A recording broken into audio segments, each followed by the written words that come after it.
Imagina acordar no meio do que hoje é o sertão nordestino e descobrir que você não está cercado por terra seca, mandacaru e calor. Você está cercado por água. Água por todos os lados.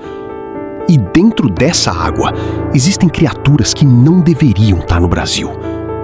Peixes monstruosos, répteis voadores, predadores estranhos. Um mundo tão absurdo que parece inventado. O mais bizarro é que isso não é teoria maluca nem lenda regional. Porque muito antes de existir o sertão que a gente conhece, essa parte do Brasil foi um cenário pré-histórico tão estranho, tão hostil e tão alienígena, que hoje ainda guarda fósseis de um tempo em que o Nordeste parecia pertencer a outro planeta. E quanto mais os cientistas cavaram esse passado, mais perturbadora a verdade ficou. Porque o sertão brasileiro não foi apenas mar, ele foi um mar de monstros. Hoje, quando a gente pensa no sertão, a imagem é outra. Solo seco, vegetação resistente, calor extremo, paisagem dura. Mas agora imagina inverter tudo isso. No lugar da aridez, água. No lugar da poeira, lagoas, canais, áreas costeiras e vida por toda parte. No lugar do silêncio, um ecossistema onde tudo parecia maior, mais estranho e muito mais perigoso. E é isso que torna essa história tão fascinante. Porque ela destrói completamente a imagem que a maioria das pessoas tem do Brasil antigo. A verdade é que existiu um tempo em que partes do Nordeste brasileiro eram dominadas por ambientes aquáticos e criaturas que hoje parecem saídas de um pesadelo paleontológico. E o pior é que esse mundo não era bonito só no sentido exótico, ele era brutal.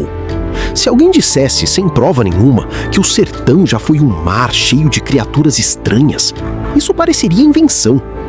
Mas o chão do Nordeste guarda exatamente esse tipo de evidência. Pedras que parecem normais escondem marcas de um Brasil completamente diferente. Fósseis preservados de forma absurda. Restos de animais que viveram num ambiente que hoje parece impossível de imaginar naquele lugar. E esse talvez seja o primeiro grande gatilho de fascínio dessa história. Não estamos falando de um oceano distante, de uma ilha perdida ou de um continente remoto. Estamos falando do Brasil, do nosso território, do lugar que hoje muita gente associa à seca, mas que já foi palco de uma explosão de vida aquática, predadores e criaturas pré-históricas bizarras. Só que ainda não chegamos na parte mais estranha, porque não era apenas um ambiente com água, era um ambiente com regras próprias. Um mundo antigo, onde o céu, a água e a terra pareciam ocupados por animais que estavam muito longe de ser normais. Se já não bastasse o sertão ter sido dominado por água, o céu desse lugar também era errado. Porque acima dessas paisagens pré-históricas voavam répteis voadores gigantescos. Não aves, não morcegos, mas criaturas de outro tempo, com formas tão estranhas que até hoje parecem irreais quando a gente vê uma reconstrução. Agora imagina a cena completa. Embaixo de você, águas cheias de peixes e predadores. Ao redor, margens úmidas e ambientes selvagens. E acima da sua cabeça, sombras enormes cruzando o céu. Isso muda completamente a sensação desse mundo, porque ele deixa de parecer apenas antigo.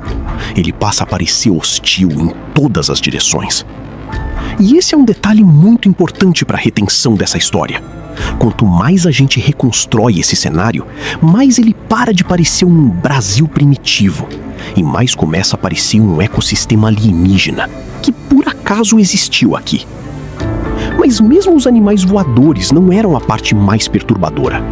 Porque o verdadeiro terror de um mundo assim quase nunca está no que você vê de longe. Está no que se move por baixo da superfície. É aqui que a história começa a ficar ainda melhor. Porque quando você junta água, calor, abundância de vida e milhões de anos de evolução, o resultado raramente é um ambiente pacífico. O resultado é competição, predação, emboscada, e criaturas moldadas por um mundo muito mais brutal do que o atual. Nesse antigo Brasil existiam peixes estranhos, répteis, caçadores oportunistas e animais adaptados a nichos que hoje desapareceram completamente. E isso cria uma sensação muito forte. O sertão não era apenas um lugar coberto por água.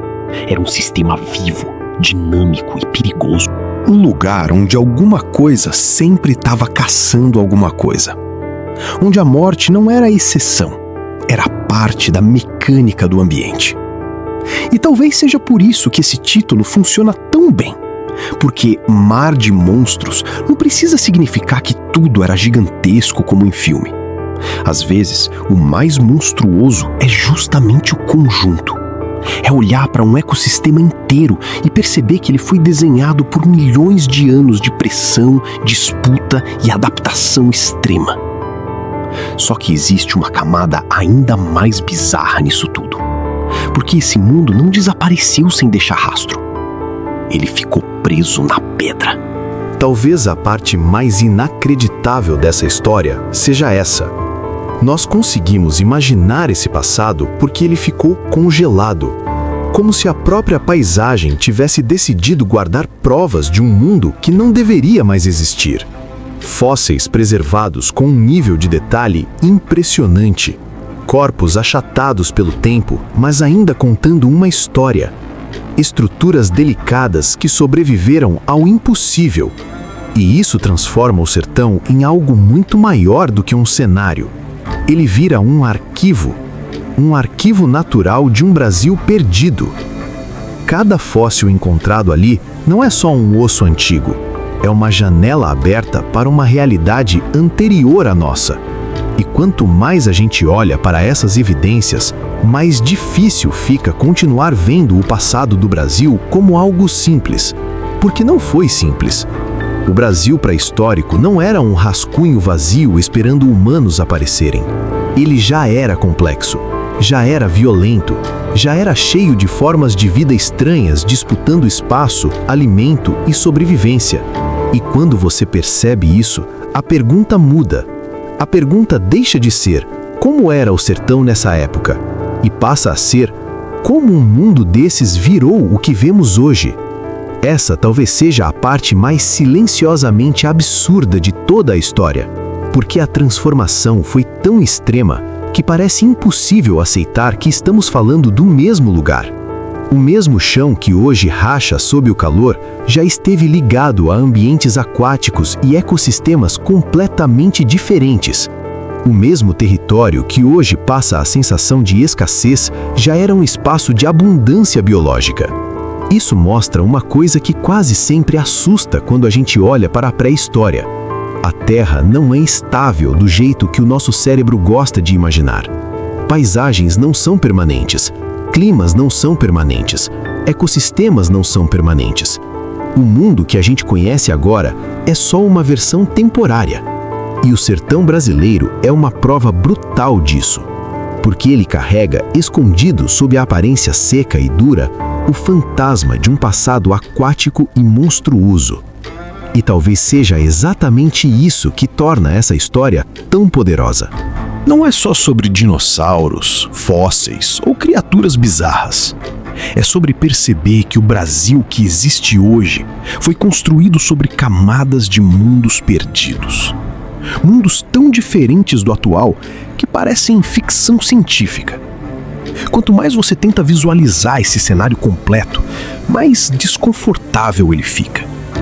Não porque era simplesmente perigoso, mas porque ele era estranho. Esse é o ponto. A estranheza vem antes do medo. Porque o cérebro aceita perigo, mas ele resiste ao que parece errado. E o Brasil pré-histórico era errado nesse sentido. Um sertão coberto por água, um céu dominado por répteis voadores, margens povoadas por formas de vida estranhas, um ecossistema inteiro que não combina em nada com a imagem atual daquele lugar. É quase como se o Nordeste guardasse a memória de um planeta antigo. Um planeta onde a vida experimentava formas mais agressivas, mais exóticas e mais imprevisíveis. E talvez a maior ironia seja essa. Durante muito tempo, muita gente olhou para o sertão e enxergou apenas dureza, seca e resistência. Mas enterrado ali embaixo, sempre esteve escondido um dos capítulos mais surreais da história natural do Brasil. Um capítulo em que o sertão não era sertão. Era um mundo submerso, um mundo vivo e um mundo cheio de monstros. Então, da próxima vez que você pensar no sertão brasileiro, não pensa só em calor, pedra e seca. Pensa no que existiu antes disso. Pensa em águas antigas cobrindo a paisagem. Pensa em criaturas cruzando o céu. Pensa em predadores se movendo abaixo da superfície. Pensa num Brasil tão diferente do nosso que parece impossível ter sido real. Porque foi. E essa talvez seja a parte mais fascinante de todas. O nosso país não guarda apenas história humana. Ele guarda restos de mundos inteiros. Mundos destruídos pelo tempo, transformados pelo planeta, mas não completamente apagados. E o sertão brasileiro é uma dessas rachaduras no presente, por onde a pré-história ainda consegue olhar de volta para nós. Se você curtiu esse tipo de história, se inscreve no canal.